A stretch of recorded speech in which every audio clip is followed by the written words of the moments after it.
ஆண்டவராகிய இயேசு கிறிஸ்துவின் இனிய நாம் மையப்படுவதாக இந்த நாளில் உங்கள் யாவரையும் பார்ப்பதிலே மிகுந்த சந்தோஷம். இந்த நாளில் ஏசப்பா ஒரு வார்த்தையை சொல்லி அதில் இருக்கிற சத்தியங்களை உங்களுக்கு கற்றுக் கொடுக்க விரும்புகிறார்.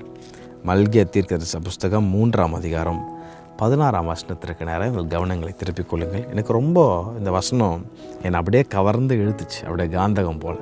நான் வாசிக்கிறேன், கவனிக்கிறேன். அப்பொழுது கர்த்தருக்கு பயந்தவர்கள் ஒருவரோடு ஒருவர் பேசிக்கொள்வார்கள். நல்லா கவனிங்க. கர்த்தருக்கு பயந்தவர்கள் ஒருவரோடு ஒருவர் பேசிக்கொள்வார்கள். கர்த்தர் அதை கவனித்து கேட்கிறாராம். அது மாத்திரம் அல்ல, கர்த்தருக்கு பயந்தவர்களுக்காகவும் அவருடைய நாமத்தை தியானிக்கிறவர்களுக்காகவும் ஞாபக புஸ்தகம் ஒன்று அவருக்கு முன்பாக எழுதப்பட்டிருக்கிறார். ஒன்று தெரிஞ்சு கொள்ளலாம், ஞாபக புஸ்தகம் அப்படின்னு ஒன்று பரலோகத்தில் இருக்குது. இப்போ வசனம் சொல்லுது, நான் சொல்லலை. ஜீவ புஸ்தகம்னு ஒன்று இருக்குது, ஞாபக புஸ்தகம்னு கர்த்தர் ஒன்று வச்சுருக்கிறாராம். ரொம்ப அழகான ஒரு காரியம் இல்லை? ஏசப்பா சொல்கிறாரு, கர்த்தருக்கு பயந்தவர்கள் ஒருவரோடு ஒருவர் பேசிக்கொள்வார்கள். அதை கர்த்தர் ரொம்ப கவனித்து கேட்கிறார். அதனால தான் பேசும்போது ரொம்ப கேர்ஃபுல்லாக பேசணும், எங்கே எதை பேசணும் எதை பேசக்கூடாது என்றது அநேக நேரத்தில் நமக்கு சொல்லப்படுகிறது. இந்த நாவு இருக்குது, ரொம்ப கடகடன்னு ஏதாவது ஒன்று பேசி விட்டுரும்.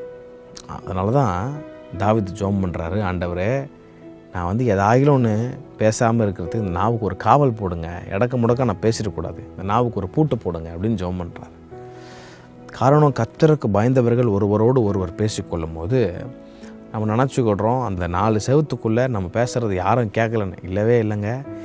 ஒருத்தர் மேலேருந்து பார்த்துட்ருக்கிறாரு, எல்லாத்துக்கும் மேலே அதை கவனித்து கேட்கிறார். நீங்கள் என்ன பேசுகிறீங்கன்றதை கவனித்து கேட்குறாரு. அது எல்லாவற்றுக்கும் மேலாக அவர் ஞாபக புஸ்தகத்தில் எல்லாத்தையும் நோட் பண்ணிகிட்டே இருக்கிறார். ஒரு நாள் நியாயத்தீர்ப்பு உண்டு என்பதை மறந்து விடவே கூடாது. மனிதன் செய்கிற நன்மையானாலும் தீமையானாலும் தேவன் நியாயத்தில் கொண்டு வந்து நிறுத்துவார் என்று பிரசங்கி ரொம்ப அழகாக எழுதியிருக்கிறார்.